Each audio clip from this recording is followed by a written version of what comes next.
Bueno, así que empezamos. Bueno, yo quería empezar también, ya lo ha dicho José Manuel, por recordar a nuestro compañero Ernesto Gurruchaga, que se nos ha ido esta semana, y yo creo que como mínimo merecía pues unas palabras, ¿no? Yo la verdad es que no he conocido a Ernesto pues tanto como vosotros. Yo creo que cuando empecé a venir no venía mucho por la sección, pero luego sí que le he visto durante muchas épocas aquí en la sección. Y nada, siempre pasaba desapercibido casi, ¿no? Era un hombre muy tranquilo, siempre también dispuesto a ayudar. Y nada, a mí me sorprendió cuando empecé a meterme un poquito más en esto, pues ver los artículos que tenía de los años 80 o 70, que eran artículos de micología, no de taxonomía, pero de recopilación de algunos temas y demás. Y vamos, un hombre con mucha sabiduría, no solamente en micología, sino que yo creo que en general. Y bueno, pues con mucha pena, pues nada, se nos ha ido y qué menos que dedicarle unas palabras. Y nada, bueno, yo creo que vamos a empezar la charla, ¿no? Bueno, la charla de hoy, el título lo he cambiado un poquito, es Atlas y Libro Rojo de hongos de España y Portugal, hongos vascos en peligro de extinción, ¿no?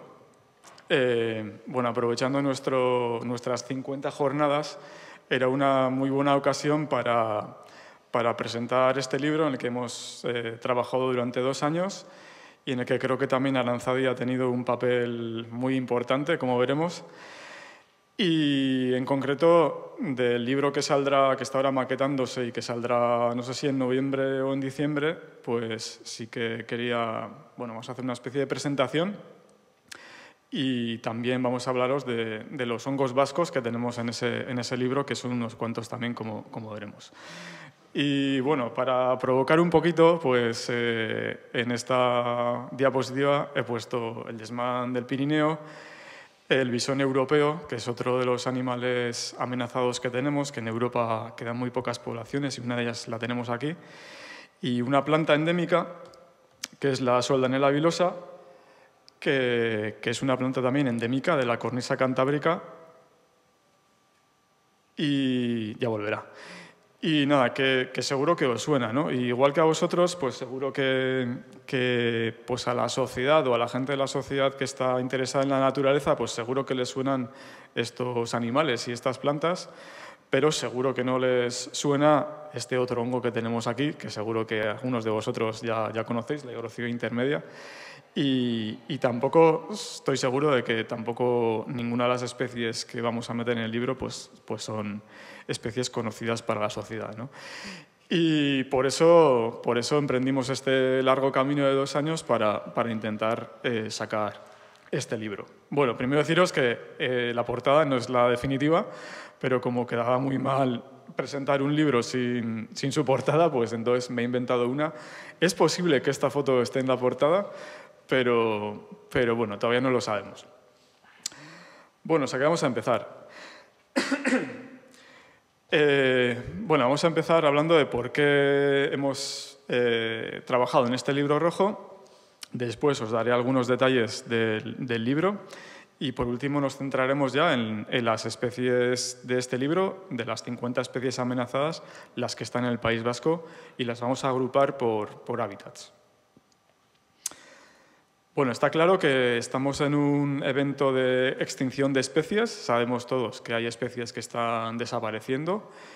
No es la primera vez que sucede a lo largo de la historia del planeta, es la 6ª vez que sucede, pero esta vez hay 2 diferencias. La primera diferencia es que la desaparición de especies está sucediendo de manera mucho más rápida que las veces anteriores. Y la otra es que los culpables pues, somos nosotros, ¿no? Esas son las 2 diferencias. Las extinciones anteriores fueron mucho más progresivas, mucho más lentas. Sabéis que hubo dinosaurios en el planeta, se extinguieron, pero todas esas extinciones fueron un poquito más progresivas. O sea que en los últimos 200, 300 años empieza esta 6ª extinción masiva.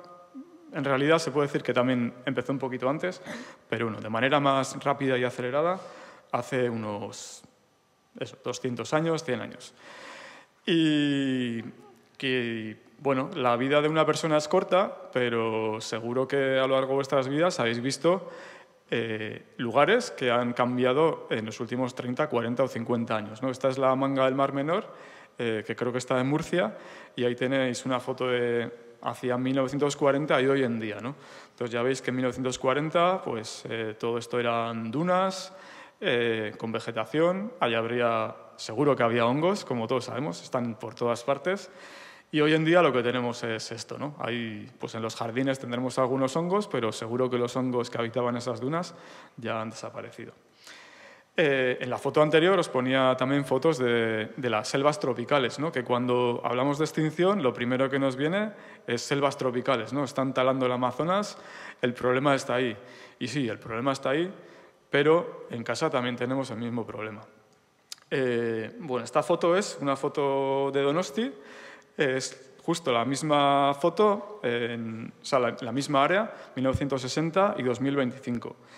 Y pues es donde vivía yo en Donosti, en Zapatari, Lorea.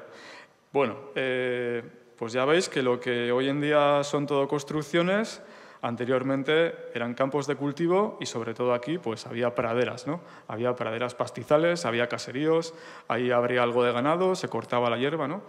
Y ya vemos que todos estos hongos que crecían aquí, pues ya no los tenemos aquí. Que aquí pues, se ha dejado el terreno, los caseríos se abandonaron por presión urbanística, me imagino, y ya ahí no hay hongos de pradera. Esta foto es de Zorroaga. Esta foto es de Zorroaga. Aquí tenéis el estadio de Anoeta.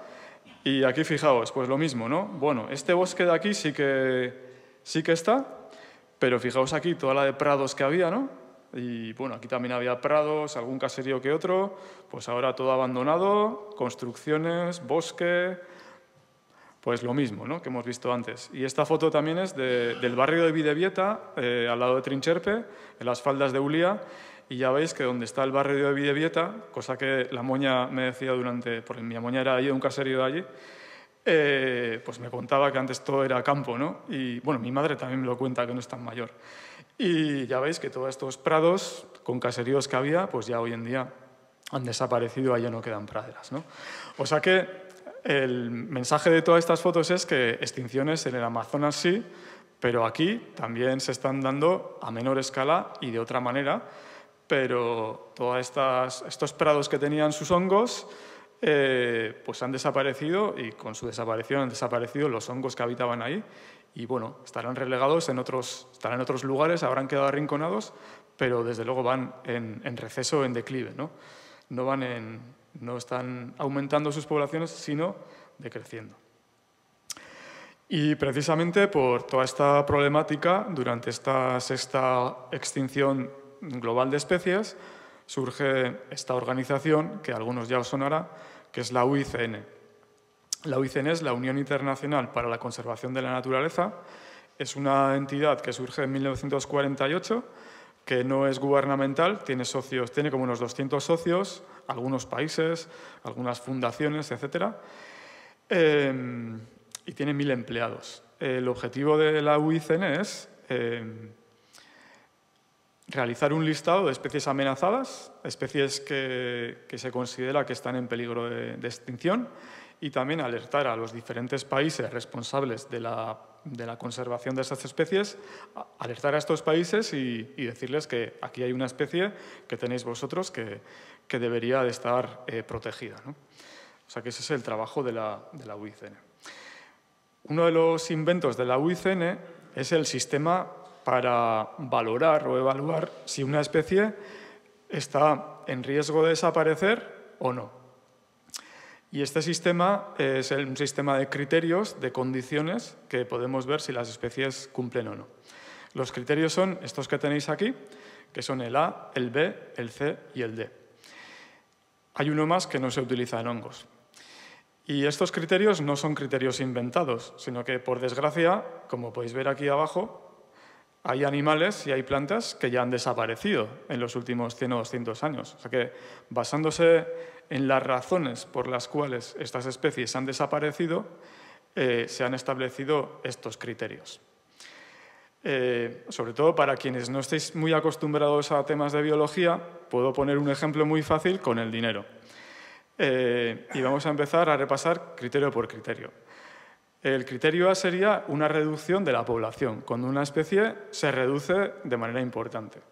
Entonces, imaginad que tenemos 10 millones de euros en nuestra cuenta corriente, que pasan 10 años y a los 10 años tenemos 5 millones de euros. Pues bien, todavía tenemos 5 millones de euros y no tenemos mucho dinero para poder vivir bien, pero si en otros 10 años perdemos otros 5 millones de euros, vamos a tener problemas, ¿no? O sea, que tenemos un riesgo de poder perder todo el dinero que tenemos si no cambiamos algo. Pues esto se puede poner un ejemplo, por ejemplo, con una especie, que es el Fraxinus. Fraxinus excelsior, lizarra, el fresno. Aquí tenemos un montón de fresnos, es una especie muy, muy común. Pero como sabéis, ahora le ha entrado una enfermedad, que es es el Hymenostyphus albidus, o lo que era la calara fraxina, el ash dieback, que llaman en inglés, y los acaba de llegar aquí. Ya saben muchos fresnos que están en mal estado. Si ahora empezaran los fresnos a sufrir un declive muy importante, pues sería el criterio A, se cumpliría el criterio A. El criterio B. El criterio B es cuando una especie tiene una distribución muy, muy limitada. No tiene una distribución amplia, sino pues bastante localizada, ¿no? Las especies que están localizadas en terrenos o en superficies muy pequeñas tienen un mayor riesgo de que suceda algo, algún incendio, alguna inundación, alguna enfermedad de la planta a la que se asocian, que puede hacer acabar con la especie. Trasladándolo a dinero, pues imaginad que nuestros 10 millones de euros, ¿cómo los guardaríais? ¿Los 10 millones juntos debajo de la almohada o los distribuirías en varios sitios? Pues yo al menos los distribuiría en varios sitios porque así no me lo roban todo de una vez, ¿no? Pues más o menos sería esto. El criterio C sería población pequeña y disminuyendo. Esto se utiliza para especies que tienen muy pocos individuos. Y en el caso del dinero sería, pues si en vez de tener 10 millones de euros tenemos en nuestra cuenta corriente pues 500 euros, pues, y si además cada año tenemos un poquito menos, 400, 300, nuestro capital va en declive, pues tenemos riesgo serio de caer en bancarrota, ¿no? Pues sería eso, sería más o menos eso. Y el criterio D se utiliza para poblaciones que son muy, muy, muy, muy pequeñas o que tienen un área de distribución muy, muy, muy pequeña, ¿no? Entonces, esto sería, pues, sería un caso parecido al anterior. Bueno, no vamos a hablar más de criterios a lo largo de la charla, no os preocupéis, esto era para que veáis que esto tiene su razón de ser y que no es algo inventado. Bueno, este es un delfín de ríos de China, este es una especie de cebra del Sudáfrica y este es el dedo de la isla de San Mauricio que desapareció. Entonces, son ejemplos en base a los cuales se han diseñado los criterios. Bueno, entonces actualmente la UICN ¿qué tiene? Pues tiene un montón de miles de especies evaluadas que ellos dictaminan o deciden si la especie está en riesgo de extinción o no. Más de 47.000 especies, no sé por qué pasa esto, más de 47.000 especies que están en riesgo de extinción. Y aquí abajo tenéis algunos de los grupos. No lo veo bien, pero son anfibios, mamíferos, coníferas, aves, bueno, crustáceos, reptiles, cícadas. Bueno, ya veis que ahí no hay hongos, ¿no? No hay hongos. No hay hongos. O sea que en la UICN prácticamente hay poquitos hongos y aquí ya veis que en este resumen no hay hongos. ¿Dónde están los hongos? No están. ¿Por qué no hay hongos, no? ¿Por qué no hay hongos en la UICN? Bueno, pues esto es interpretación mía. Por una parte yo creo porque no es fácil trabajar con hongos, tenemos que trabajar con organismos que no se ven hasta que fructifican. Sería como trabajar con plantas, pero solamente pudiendo ver las plantas cuando florecen, ¿no? Sería algo parecido, o sea que es complicado. Y por otra parte, que los micólogos a nivel internacional tampoco hemos trabajado en esto. Hace 10 años había 3 especies solo en la UICN. Ahora ya tenemos 1.300 especies gracias a una iniciativa internacional. Pero fijaos que, a pesar de que 1.300 puede sonar bien, pues solamente un 0,77% de las especies que hay en la UICN son hongos. De las 169.420, solamente 1.300 son hongos. O sea que estamos prácticamente empezando. Esto es a nivel internacional. A nivel ibérico o nivel estatal, pues ha sucedido algo parecido. La única iniciativa un poquito seria que ha habido fue la de la creación de este póster que se llevó al Congreso del Simposio Criptogamia de León en 2006, me parece. Bueno, esta iniciativa surge en 2003 en otro congreso y se reúne un grupo de especialistas que se hacen llamar Grupo Hispanoluso para la Conservación de Hongos. Hacen 3 reuniones y sacan este póster que veis aquí con unas 60 especies. Pero estas 60 especies se publican en este póster y no sucede nada más con esto, ¿no? El trabajo ya para ahí, se disuelve el grupo y ya está. Tampoco es un trabajo realizado de manera exhaustiva, de manera fiable, utilizando los criterios de la UICN que hemos visto antes. Pero, sin embargo, este trabajo sí que sirvió para algunas cosillas. Y es que, gracias a este trabajo, hay 2 comunidades autónomas que recogen hongos de estas listas en su legislación. La primera es Andalucía, que recoge 17 especies que están legisladas, o sea, que están contempladas en su legislación, o sea que uno puede tener riesgo penal si recolecta esas especies amenazadas, y lo mismo en Cataluña. En Cataluña publican un listado, un decreto en 2015 en el que incluyen 2.019 especies y ahí tenéis 2 de las especies que añaden, ¿no? O sea que para eso por lo menos sirvió. En el País Vasco, una vez que se publicó ese listado, se emprendió otro trabajo, ¿no? Que fue el de la lista roja preliminar de los hongos amenazados de País Vasco y Cantabria. Esta es la primera reunión el 16 de abril de 2005. Aquí está pequeño, pero este es Xavier, este soy yo.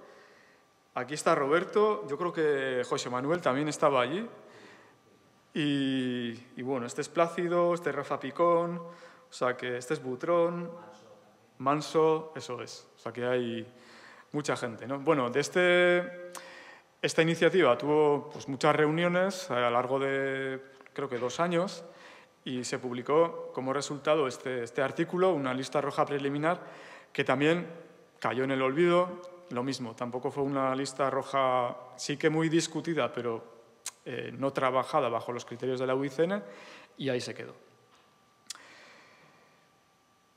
Y mientras tanto, ¿qué sucedía con el resto de organismos? ¿Qué sucedía con los animales? ¿Qué sucedía con las plantas? Pues lo que sucedió es que en la UICN había más especies de animales y de plantas evaluados y que también los especialistas ibéricos se coordinan y empiezan a publicar libros. Aquí, por ejemplo, creo que en 2003, estoy hablando de memoria, se publica este atlas y libro rojo de flora vascular de plantas. Este es un libro de invertebrados, o sea que de bichos, podemos decir, de artrópodos y de moluscos, etcétera, que se publica poco después, y el de briófitos, el de musgos, que se publica creo que en 2008 o 2009 por ahí, ¿no? Estos trabajos, ya hechos con un rigor científico, tienen su reflejo en la legislación, ¿no? Ya que existe un listado de especies silvestres en régimen de protección especial y un catálogo español de especies amenazadas, y ahí tenemos plantas, tenemos animales y tenemos musgos, tenemos todos estos grupos, ¿no? Pero ya veis que no hay hongos. Y los culpables de que no haya hongos somos los micólogos, que no hemos hecho algo parecido a lo que han hecho en otros grupos de organismos. Y bueno, vamos a venir a casa. Vamos a ver qué sucede en el País Vasco, en este caso en la comunidad autónoma. En la comunidad autónoma también hay un catálogo vasco de especies amenazadas, hay un portal que tenéis en Internet, si lo metéis en Google se encuentra fácil, y hay un montón de especies ahí. No tengo aquí el número, pero bueno, hay un montón de especies. Y lo más curioso es que hay un buscador y se puede buscar las especies amenazadas grupo, por plantas, por aves, por lo que sea, ¿no? Entonces aquí esta búsqueda es de murciélagos. ¿Dónde está el número? Bueno, ahora no lo veo el número. Ah, sí, aquí. 35 resultados. Hay 35 murciélagos amenazados. Estos son aves. Hay 95 aves amenazadas. Estos son plantas, 211. Y aquí vi que aquí están hongos y líquenes. Ahí va, que va a haber hongos. Aquí hay hongos. Aquí hay hongos. No hay resultados. Inténtalo con otros filtros. O sea que nada, olvídate de los hongos, que no están. Y otra vez, no están, también pues por lo mismo. Y bueno, aquí podríamos contar más cosas, pero bueno, de momento nos quedamos aquí. Bueno, o sea que este es el panorama que teníamos y por eso, por este panorama tan deprimente, pues decidimos emprender esta iniciativa, ¿no? En 2017 surge la Sociedad Ibérica de Micología, que en sus estatutos, aquí lo tenéis súper pequeño, yo lo leo desde aquí, pone promover la elaboración de listas rojas de hongos, ¿no? Entonces, bueno, pues pasan unos años hasta que la sociedad ya emprende su actividad, se estabiliza y sobre todo hasta que tenemos una base de datos pues importante, bien hecha. Y entonces, pues a finales de 2023, creo que 23, ¿no, Josipó? 23, pues ya organizamos un ciclo de conferencias con esta temática y ya decidimos ya formar un grupo de trabajo, ¿no? Bueno, en este grupo de trabajo, al final, pues hemos participado todas estas personas, hemos hecho 19 reuniones, pronto haremos la 20, y bueno, pues hemos trabajado en este libro desde el principio, desde cero. Bueno, aquí de este listado quería mencionar a Josepo, que tenemos aquí, a Unai, que tenemos aquí, y luego también quería mencionar que hay 15 integrantes y 5 somos vascos, un tercio, o sea que, y 3 somos de Aranzadi. O sea que yo creo que aquí pues hay que mencionarlo, ¿no? Que aquí pues el núcleo vasco de micólogos pues ha sido un núcleo muy activo en esta actividad y que también ha influenciado mucho esta obra. Y ahora os voy a contar un poco cuál era nuestro método de trabajo, ¿no? Nuestro método era reunirnos telemáticamente, como veis aquí. Aquí tenéis a Unai. Josepo estaría por ahí porque a veces no entramos todos. Y bueno, empezamos a reunirnos, ¿no? Al final, bueno, empezamos por recopilar información acerca de las especies. Tiramos de la base de datos, descargamos de las bases de datos, de todas las bases de datos que teníamos, descargamos los registros. Después preguntamos a la gente, a los socios de la Sociedad Ibérica de Micología o gente que tuviera datos, pues preguntamos a ver si tenían algo más y de esta manera fuimos pues creando estas tablas enormes. El trabajo no acabó ahí, sino que estas tablas luego habría que revisarlas, había que añadir coordenadas, había que revisar la identificación, porque en algunas especies había muchos registros mal identificados. O sea que, bueno, y en algunos casos también incluso hemos decidido secuenciar muestras para estar completamente seguros de las identificaciones. O sea que ha sido un trabajo, pues este primer paso ha sido el que más nos ha costado. Después, con todos los datos de cada especie, nos hemos venido a los criterios de la UICN. Antes os he enseñado los criterios simples, los de verdad son estos, que son un poquitín más complicados. Pero bueno, básicamente consiste en, con todos los datos que hemos recopilado, mirar si se cumplen todas estas condiciones o algunas de estas condiciones.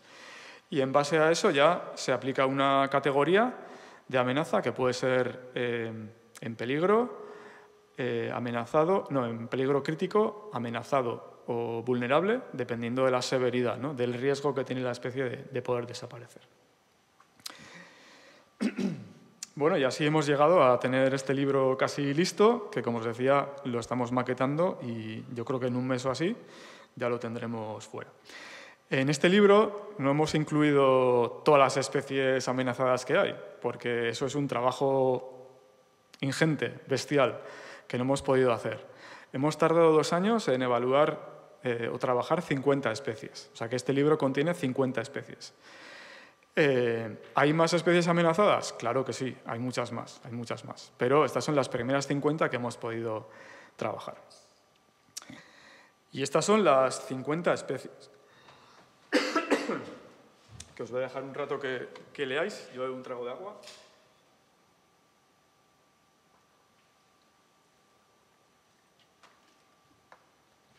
Bueno, estas especies, aquí tenéis los criterios que cumplen y estas son las categorías. CRs críticamente amenazados son las que están más, las que peligran más. Después están las EN, que son las amenazadas, que peligran un poco menos. Y después tenemos las BU, que son las vulnerables, que peligran un poquito menos, ¿no? O sea que, bueno, hemos llegado a estas 50 especies. De estas 50 especies hemos escrito una ficha de cada una. Y, bueno, las fichas más o menos van a tener este aspecto. Estamos cambiando alguna cosilla todavía, pero tendrán este aspecto. Con el nombre, sinónimos, la categoría de amenaza, una foto, una descripción, detalles acerca de la ecología en base a todos los registros que hemos recopilado, la distribución también, que también la distribución a nivel ibérico y a nivel también peninsular, a nivel ibérico y a nivel mundial, perdón. Demografía, esto consiste en cuántos individuos de cada especie pensamos que hay y por qué. Y, por último, una justificación de por qué pensamos que esta especie cumple alguno o algunos de los criterios de la UICN. O sea que, más o menos, pues este libro tendrá 50 fichas como esta de 50 especies. Y esto lo vamos a poner descargable como PDF, o sea que va a estar a disposición de todo el mundo. Y bueno, ahora ya, una vez que os he explicado lo que es el libro, vamos a entrar en los hongos vascos que hay aquí. O sea que de estas 50 especies no todas están en el País Vasco, solamente tenemos algunas. En concreto, tenemos... no tengo aquí el número, creo que son 36 o 37 especies las que tenemos en el País Vasco. De 50, creo que son 36. Igual me estoy confundiendo en una, pero por ahí. O sea que tenemos muchas de las 50 especies. Y fijaos, aquí he hecho una tabla con el número de especies de estas 50, con el número de especies que hay en cada provincia. Y bueno, aquí están las provincias de Portugal y aquí están las de España. Y fijaos que aquí las de España empiezan con Asturias, 28 especies, es la provincia donde se conocen más de estas 50 especies, pero fijaos que después las provincias vascas están arriba de la tabla. 26 tienen en Vizcaya, 23 tenemos en Guipúzcoa, 19 en Navarra y 17 en Álava. Y fijaos aquí pues, los números tan bajos que hay, ¿no? Bueno, esto tiene su explicación y me acuerdo ahora que no he dicho una cosa, ¿no? Y es que muchas de las especies que... Bueno, de las 50 especies que hemos evaluado en el libro, una de las condiciones que hemos buscado, una de las condiciones que han cumplido, casi todas de ellas, es que ya están evaluadas por la UICN a nivel global. O sea, que hemos ido a la página de la UICN, hemos visto las especies que están amenazadas en peligro de extinción a nivel global y las hemos evaluado con los datos de España y Portugal. Y muchas de estas especies que están en la UICN son especies de prados y pastizales, ¿no? Entonces, claro, nosotros a nivel ibérico pues tenemos mucho más prados y pastizales que en Almería o en Cáceres o incluso en Madrid, ¿no? Entonces, por eso muchas de estas especies están en la franja cantábrica, ¿no? En Asturias, País Vasco, Cantabria, Galicia, incluso en Navarra y también en el norte de Aragón. O sea que por eso tenemos muchas especies. Pero aparte de esto, también hay que sacar o poner sobre la mesa otro hecho, y además que nos viene muy bien teniendo en cuenta que son nuestras 50 jornadas, ¿no? Y es que en el País Vasco hemos tenido mucha tradición de sociedades micológicas. La primera fue la nuestra, pero ya la Sociedad Micológica de Baracaldo ha hecho 50 años, también han venido trabajando muy bien. en Vizcaya también ha habido muchos micólogos y, desde luego, en un contexto ibérico, este ha sido el lugar donde ha habido una mayor concentración de micólogos y de sociedades micológicas, ¿no? O sea que esto también ha influido en que el conocimiento de nuestra funga o de nuestros hongos es mejor que el de otros territorios, ¿no? Entonces, por eso tenemos también tantas especies. De hecho, Vizcaya y Guipúzcoa están casi completamente machacadas. No hay más que salir ahí, no tenemos más que... tenemos muchos pinares, plantaciones de exóticas, o sea que no son provincias que destaquen por estar bien conservadas, ¿no? Navarra y Álava están mucho mejor conservadas y tienen menos especies.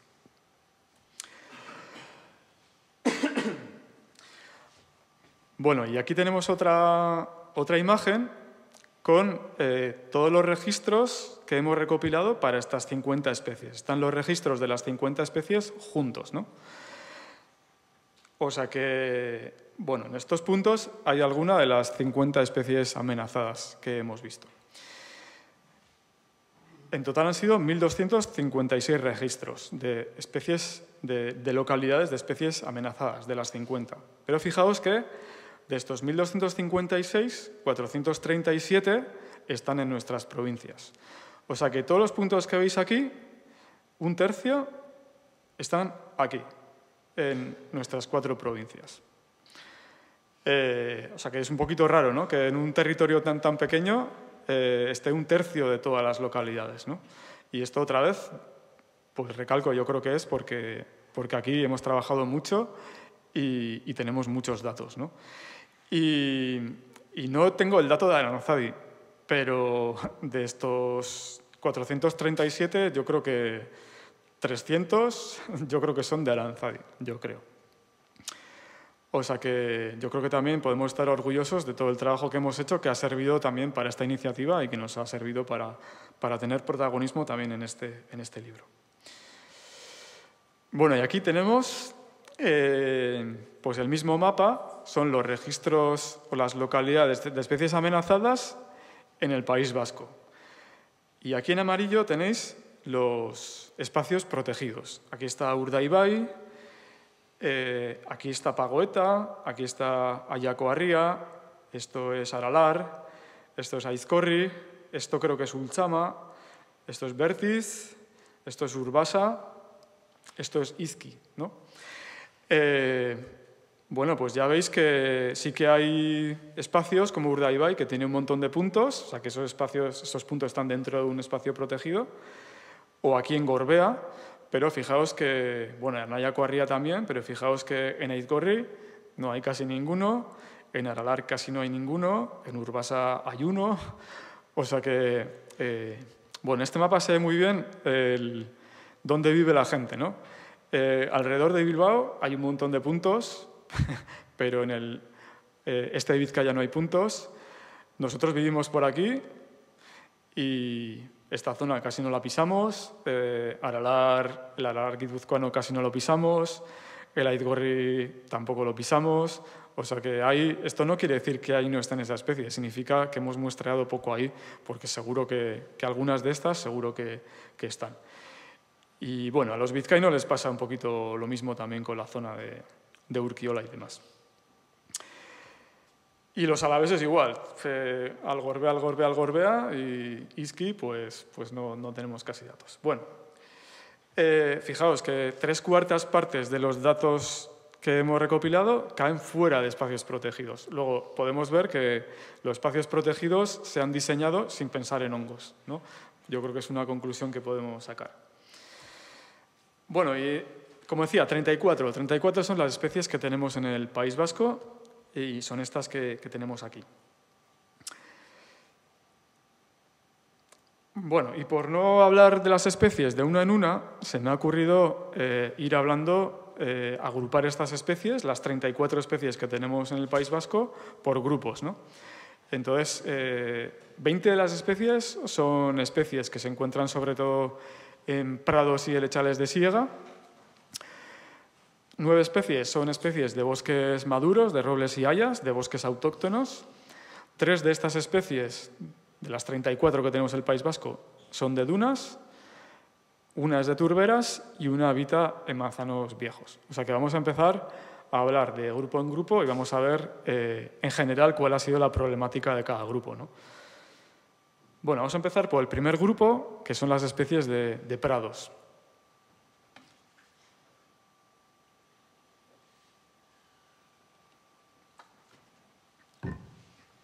Bueno, quienes hayáis andado buscando higrocibes, ya sabéis que los prados y los pastizales, los prados tradicionales donde se segaba la hierba, donde había quizás un poquito de ganado y bueno, donde se gestionaban de esa manera, que han sido lugares ricos en higrocibes y otros géneros de hongos, ¿no? En clavarias, en entólomas, en higrocibes y algunas otras especies menos conocidas. Estos prados son también muy interesantes desde un punto de vista botánico. Un prado no abonado, donde se segaba la hierba una o dos veces, también es muy rico en plantas. Había muchas plantas que crecían ahí y también son muy ricos en insectos y también en hongos. Y ahí es donde encontramos todas estas especies que consideramos amenazadas. Y los micólogos no, pero quienes no seáis micólogos igual pensaréis, pero ¿cómo es que estas especies están amenazadas? Si es que no tenemos más que salir fuera, tenemos un montón de prados y de herbazales, ¿por qué estas especies son tan raras, no? Pues sí, son muy raras. Y lo vamos a ir explicando.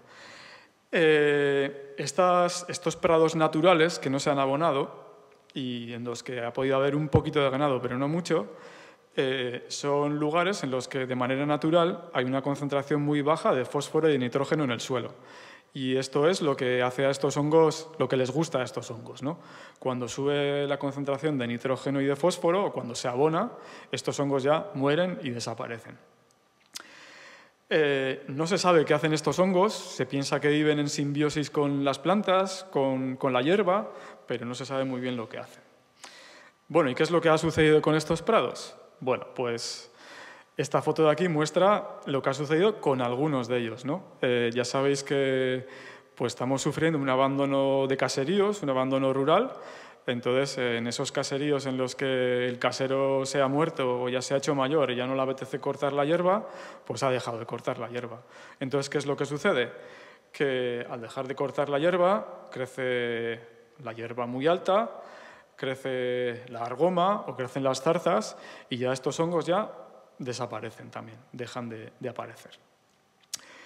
Y fijaos que en este terreno además que esto no se puede hacer a máquina porque tiene pendiente y hay que hacerlo con la sega y demás, pues el casero aquí se aburrió y lo dejó, ¿no? Y este prado es una pena porque no estaba abonado. O sea que ahí ya tenemos una primera pérdida. Pero en otros caseríos ha sucedido otra cosa. En vez de el casero mayor, en vez de abandonar, o la casera mayor, en vez de abandonar los terrenos, lo que ha sucedido es que ha habido una apuesta familiar por el caserío y han decidido pues vivir del caserío, ¿no? Entonces, ¿qué es lo que sucede? Pues que en vez de tener las 10, 12 vacas que tenían en la cuadra, pues ahora para poder vivir y para hacer frente a todos los gastos y vivir como otra persona que no es de caserío, pues necesitan tener 100 vacas o 150 vacas. Se construye un pabellón al lado del caserío para que entren todas y hay que dar de comer a estas vacas, ¿no? Con los prados de alrededor del caserío, que se cortaban una, o si eran buenos, 2 veces al año, pues no da suficiente para hierba. Y se les puede dar pienso, pero existe otra alternativa. Y es que podemos plantar otra gramínea, otra planta, que es la que tenéis aquí, el Lolium perenne, que se llama ryegrass. Y este ryegrass, si abonamos estos prados donde hemos cultivado esta gramínea, pues podemos cortar la hierba hasta 4 veces, ¿no? O sea que de una vez a 4 veces. Entonces ya tenemos un poquito más de comida para dar nuestras vacas, ¿no? Por supuesto, bueno, esto se abona con heces, con purines, con las cacas y los pises de las vacas, ¿no? Y una vez que se hace esto, que todos hemos visto, ya todos estos hongos también desaparecen. Y esto está pasando de manera muy rápida.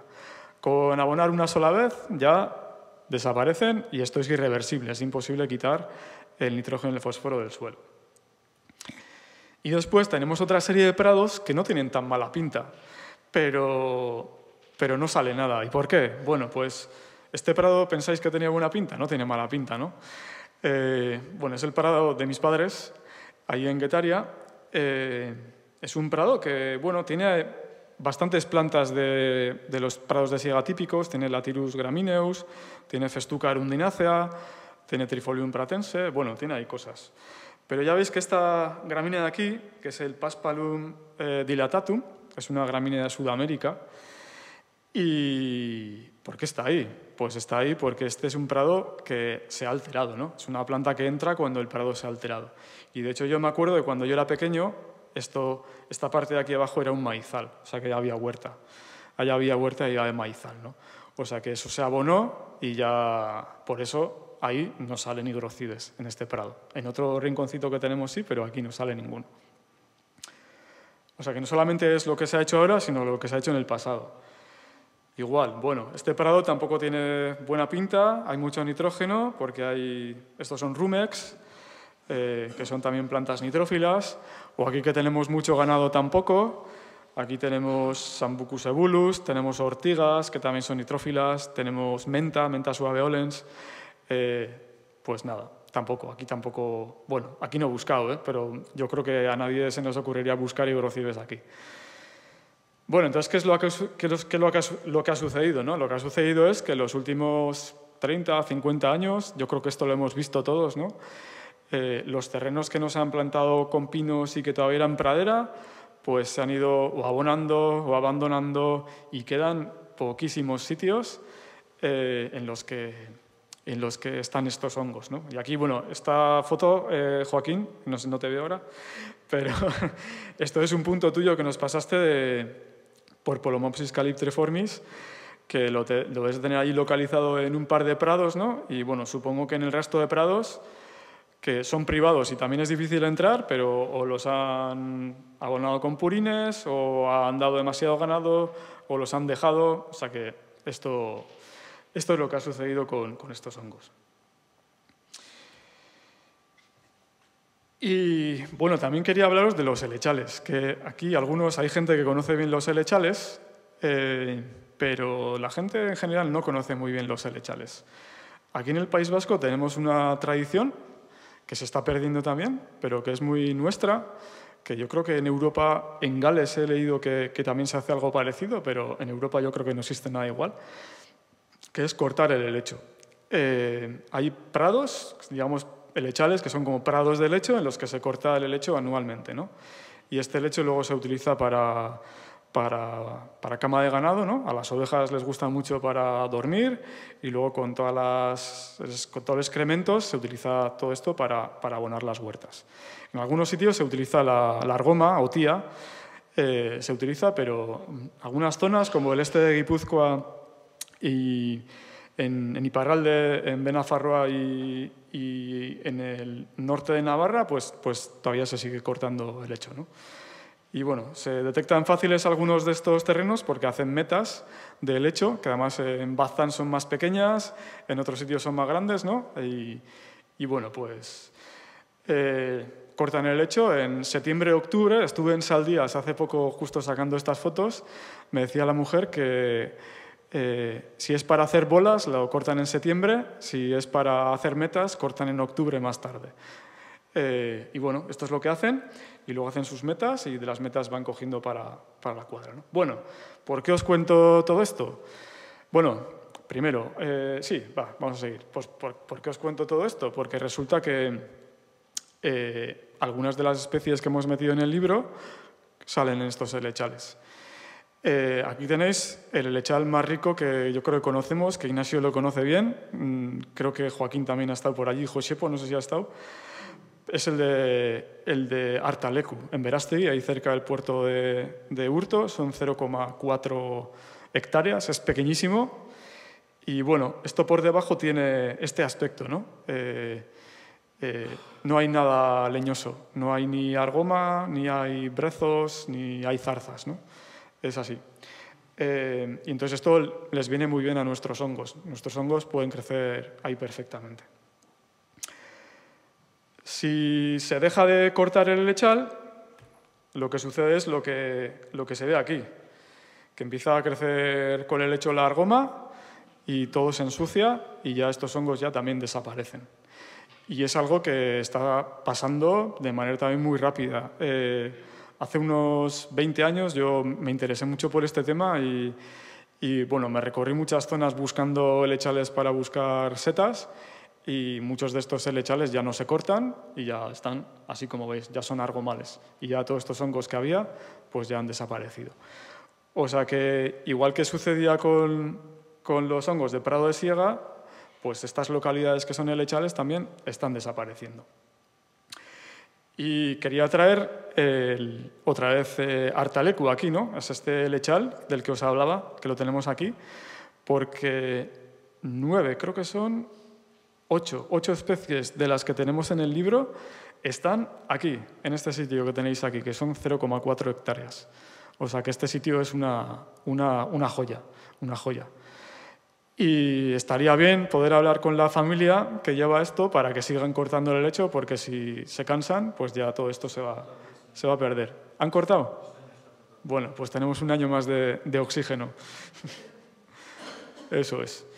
Y bueno, y estas son de las 50 del libro, porque hay muchas especies más ahí que en algún momento entrarán en la lista roja también, o sea que tendrá más de 8 Artalecu.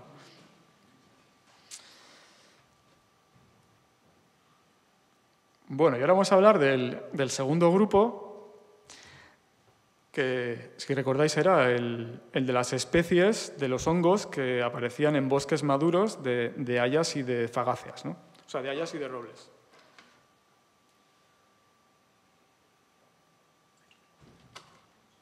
Bueno, y las especies, estas como son menos, pues ya las voy a leer. Calocide fabrei, Cortinarius odoratus, Inellum compactum, Inellum dioides, Paracerula causei, Podoscifa multizonata, Rubinoboletus rubinus, Silobolus frustulatus. Bueno, no son todas especies asociadas a árboles maduros, pero casi todas ellas aparecen donde hay árboles muy viejos. Pero ya os digo que es un grupo un poquito heterogéneo, pero muchas de ellas se encuentran donde hay árboles muy maduros, ¿no? Bueno, aquí tenemos el hayedo de Oianlecu, que lo tenemos ahí en Oiartzun, que José Manuel lo conoce bien. No sé si es Oianlecu o Oyelecu. Está escrito por lo menos de 5 Vale. Vale, bueno. Para tu conocimiento ha salido una Podoscifa multizonata, Ahí va. primera cita en Guipúzcoa. Ahí va. Ahí hay un señor que es de Legazpia y en la exposición de Legazpia nos pareció una cosa rara. Ahí va. Seca, lo trajimos y estoy esperando a que me pasen las coordenadas. Ya le he metido como cita nueva de Guipúzcoa. Ahí va. Y teníamos 2 citas, solamente una en Urdiain. y otra en Cádiz. Sí. Joaquín. Sí. Ahora apareció una tercera en Legazpia. Mira, pues mira, esta foto no estaba desacertada entonces. Bueno, estos bosques, en general, son bosques con árboles muy viejos, como decía, y son bosques que tienen un sotobosque muy limpio, ¿no? El mayor enemigo de estos bosques o de estos hongos, yo creo que es que el sotobosque, el suelo del bosque, se llene de maleza, ¿no? Como veremos después. Bueno, y casualmente, muchos de estos hongos están en el País Vasco y tienen más localidades en el País Vasco que fuera del País Vasco, en un contexto ibérico. ¿Y esto por qué es? Pues bueno, os voy a contar un poquito de historia, porque yo creo que tiene su explicación. La explicación es que este tipo de bosque es un bosque que se ha manejado así, se ha gestionado así desde hace mucho tiempo, ¿no? ¿Y por qué? Pues porque somos un país que ha tenido mucho hierro y ha tenido muchas ferrerías. Tenemos minas de hierro en la cuenca del Urumea, en Artikutza, en las de Arrichaga, Arrichaga eran minas también, las de Arditurri, las de Meazuri, las de Zerain, en Vizcaya está la zona de la Arboleda, o sea que hay un montón de minas de hierro. De hecho, los romanos se interesaron por Vizcaya y Guipúzcoa por el hierro, ¿no? Bueno, y esto, claro, el mineral que se sacaba de las minas había que tratarlo, porque no es hierro puro, sino que hay que fundirlo y de ahí hay que sacar el hierro, ¿no? Y para eso existían las ferrerías. Antiguamente había ferrerías de viento, haizeolak, y después vinieron las hidráulicas, que son las burniolak. Y aquí tenéis un mapa histórico de ferrerías de Euskal Herria, y pues ya veis la cantidad de puntos azules que hay, ¿no? O sea que teníamos toda nuestra geografía llena de ferrerías. En cada una de estas ferrerías se fundía el hierro, se les pegaba ahí con el martillo, malluda, sobre el yunque, ingudea, y nada, de esta manera, golpeándolo y calentándolo, se sacaba el hierro, ¿no? Y ya, ese hierro ya después se podría trabajar.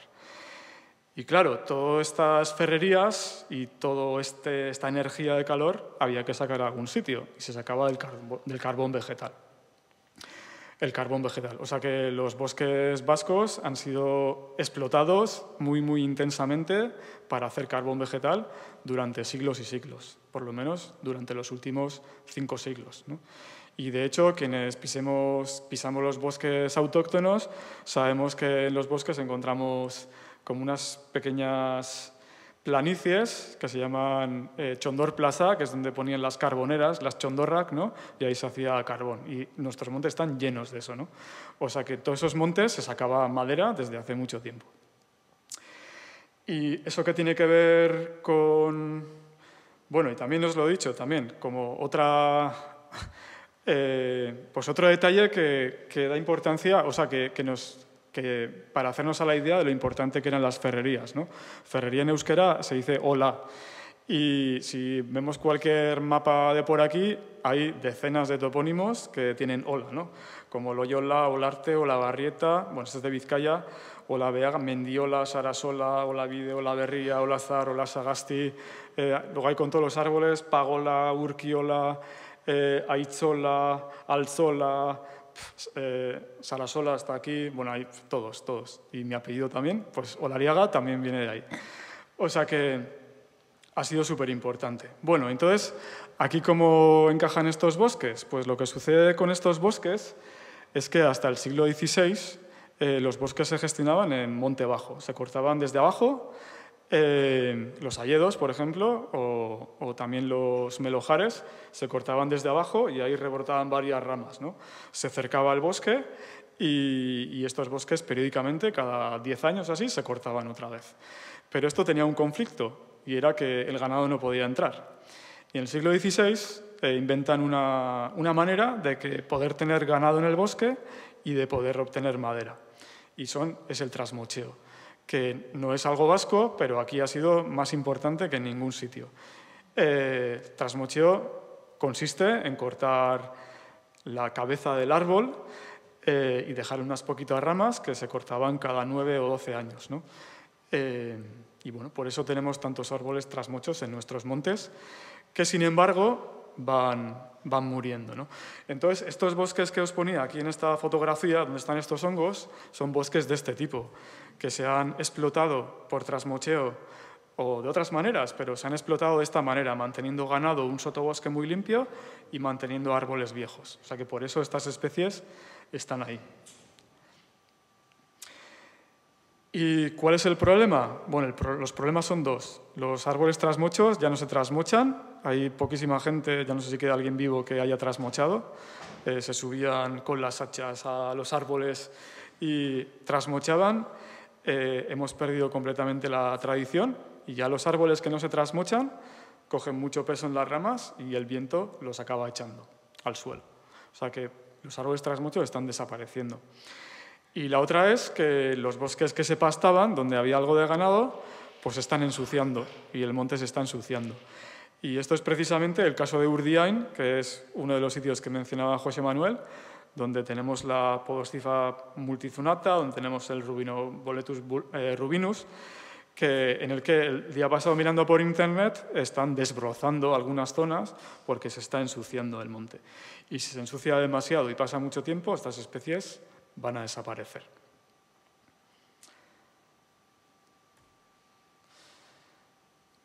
Bueno, y aquí tenéis otra de las especies emblemáticas de estos sitios, que es ahora se llama, antes era Buglosoporus quercinus, luego Pulvinus, ahora es Fomitopsis pulvina. No, creo que ya no. Creo que ya no. Bueno, pues de los, no sé cuántas, creo que tenemos 22 localidades en la península ibérica, pues creo que 15 o 16 están en el País Vasco. Y casi todas, al menos las que yo me he encontrado, eran en zonas donde había árboles trasmochos, ¿no? O sea que yo creo que es una especie ligada directamente a estos árboles que veis aquí, que son los de Muna y Nocariz, que ya habéis estado y además habéis encontrado esta especie ahí. Se encuentra en árboles vivos, como en estas oquedades de aquí, o en árboles ya muertos que han caído. Bueno, ya no me queda mucho, no os preocupéis, ya voy acabando. Vamos con el tercer grupo, que es el de los hongos de dunas.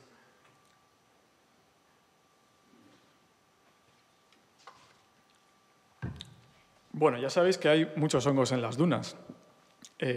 A pesar de que la gente no liga a la micología le sorprenda, pues salen muchas especies en las dunas, que son especies que viven ahí casi de manera exclusiva.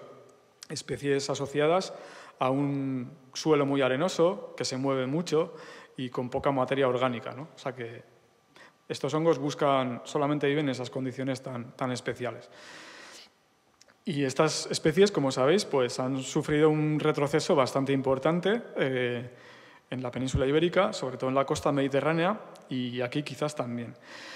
Aquí no lo tengo tan claro, pero desde luego en la costa mediterránea sí. Y como esto es un libro en el que hemos evaluado el estado de estas especies en España y Portugal, todas estas especies las hemos incluido como amenazadas. Bueno, una de las pocas dunas que he encontrado que sí que he visto que ha tenido un retroceso importante es la de Gorliz, donde están muchas de estas especies. Bueno, estas tres especies, Pecizamófila, Filostifa boltoni no está, pero Hygrocide conicoides sí.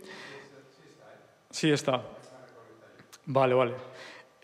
Pues ya veis que las dunas de Gorliz, de 1959 a la actualidad, pues han cambiado bastante, ¿no? Y toda esta duna que subía hacia arriba, que son terrenos arenosos, pues ahora prácticamente han desaparecido. Sigue teniendo terreno arenoso, pero ya las condiciones han cambiado, ¿no?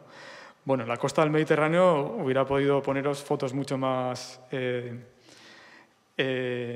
impactantes, ¿no? Pero bueno, esta es la que mejor he buscado del País Vasco.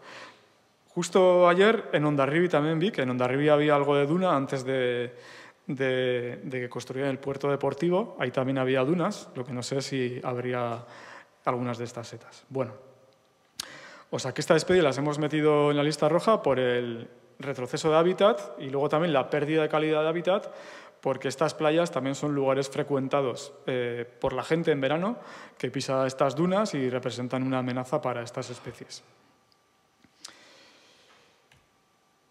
Bueno, el cuarto grupo, más que grupo, es el cuarto grupo, que solamente tiene una especie, que es el Clitopilus mutilus, que también se llamaba Onfalina mutila, zoikastegiak en euskera. Son lugares encharcados, donde hay agua durante todo el año, donde el suelo es muy ácido, tiene un pH muy ácido, tiene un pH tan ácido que hay restos de hace 6.000 años de animales que han caído ahí que todavía pueden mantener incluso la carne, ¿no? Ahí no se pudre nada, ¿no? Y bueno, pues en estas condiciones, estas turberas suelen estar dominadas por un musgo, que es el Sphagnum, que me falta la foto aquí, y este Sphagnum va creciendo, pero las partes que se van muriendo del Sphagnum no se pudren porque se mantienen ahí. Es como si tuviéramos eso congelado o en alcohol, ¿no? No se pudre, ¿no? Entonces, estas turberas van creciendo, y como curiosidad, pues a lo mejor este estrato de aquí abajo es de hace 6.000 años. Y de hecho, para poder estudiar la vegetación de hace 6.000 años, se recurre a estas turberas y ahí se estudia el polen que había hace 6.000 años y sabe si había hayas, si no había hayas. De hecho, por cierto, parece que no había hayas hace 6.000 años gracias a estas turberas que se han estudiado. Bueno, pues estos hongos de estos hábitats tan particulares, que están adaptados a estas condiciones tan particulares, también han sufrido una pérdida de hábitat. Aquí tenéis dos de las Bueno, dos de las mejores turberas que tenemos o teníamos en el País Vasco. Esta es la de Barazar, del puerto de Barazar, en Zeanuri, que en los años 80 la vaciaron. Quitaron toda esta materia orgánica porque sirve como combustible, quema muy bien, y la quitaron. O sea que esta turbera ya no existe. Y seguramente esta turbera era un lugar donde se encontraba esta especie. Aquí tenéis otra, que es la del Monte Zalama, que está entre Vizcaya y Burgos, y ahí también hay una turbera bastante importante, pero está bastante degradada también. Ya veis que aquí también se extrajo algo de turba y quedan restos de la turbera. Y aquí tenéis otra, que es más cercana, es la de Uso Belartza, en Andoain, que es una turbera muy maja, también con esfagnos, a la que pues, hemos ido más bien poco, pero bueno, pues esta especie podría estar también allí. Sí que hay otras especies de turbera que en su día también yo ya visité. Y otra de las amenazas de esta turbera, como podéis ver aquí, es el ganado, porque el ganado en verano, cuando no hay hierba en otro sitio, va a los lugares más húmedos y aquí es donde pastan. Entonces pisotean todo y la turbera ya se degrada mucho y todos estos hongos pues ya acaban desapareciendo o acaban pues reduciendo su población. Y bueno, ya para acabar, ya la última especie es la de una que vive en manzanos viejos, que es la Sarcodontia crocea aquí, que es un hongo muy bonito, que es un hongo que si uno no lo ve no se olvida, tiene dientes, huele muy fuerte como a barniz y, bueno, casi siempre aparecen manzanos vivos o ramas de manzano muertas. ¿Qué es lo que sucede con esta especie? Que, bueno, antiguamente los manzanos se explotaban pues, de una manera diferente a la que se explota hoy en día, ¿no? Bueno, de una manera un poquito menos intensa, ¿no? Hoy en día los manzanales que veis, los que se han plantado hace pocos años, son así. Tienen toda la hierba limpia, están todos perfectamente podados. Cuando se podan les dan aquí un fungicida y aquí ya esta especie no está. De hecho, no tengo el dato aquí, pero saqué el dato de la producción de manzana hace 20 años y ahora, y la superficie de manzanal en Euskadi. La superficie de manzanal hace 20 años y ahora. Y ahora hay menos manzanal, pero hay una mayor producción. Y esto es por todas estas técnicas nuevas que se están implementando. Y, por supuesto, pues estas técnicas no le gustan a este hongo, que busca pues, las oquedades de los manzanos vivos o las ramas muertas que ahora ya se podan, o también las ramas que han muerto y se han caído al suelo, y ahí es donde puede crecer este hongo, ¿no? Y, bueno, Josepo tiene localizado un sitio. Yo he visitado 11 manzanales, pero 11 manzanales que tenían buen aspecto para esta especie buscándola, no la he encontrado. Y uno de los manzanales en la que encontré esta especie hace 20 años ya ha desaparecido, o sea que no está. O sea que por eso pues, la hemos incluido en la lista. Bueno, ya para resumir y ya acabo. 34 de las 50 especies del libro las tenemos en Álava, Vizcaya, Guipúzcoa y Navarra. El conocimiento micológico de las provincias vascas destaca en un contexto ibérico. Es verdad que tenemos muchos prados, pero también es verdad que hemos trabajado mucho, no solamente en Aranzadi desde hace más de 50 años, también los vizcaínos, también en Álava se ha trabajado y también en Navarra. Los prados helechales de siega, los bosques maduros de fagáceas y los sistemas dunares tienen muchos hongos amenazados. Algunos métodos de gestión tradicional, como era cortar la hierba, cortar el helecho o trasmochar los árboles y tener algo de ganado en el bosque, pues han permitido que nosotros tengamos unas buenas poblaciones de algunas especies y un porcentaje significativo de las localidades donde haya hongos amenazados están fuera de espacios protegidos. O al revés, los espacios protegidos que tenemos solamente tienen una pequeña parte de nuestros hongos amenazados.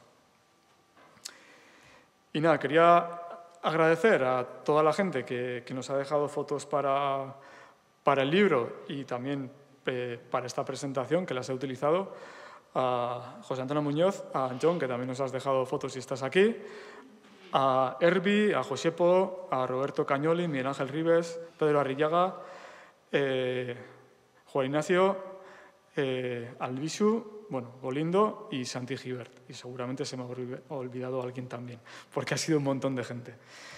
Y nada, bueno, pues os dejo con esta diapositiva, esperando que la publicación del libro haga que especies como estas que vais a ver ahora, pues las conozca la gente de a pie, pues de manera mucho mejor que hasta ahora.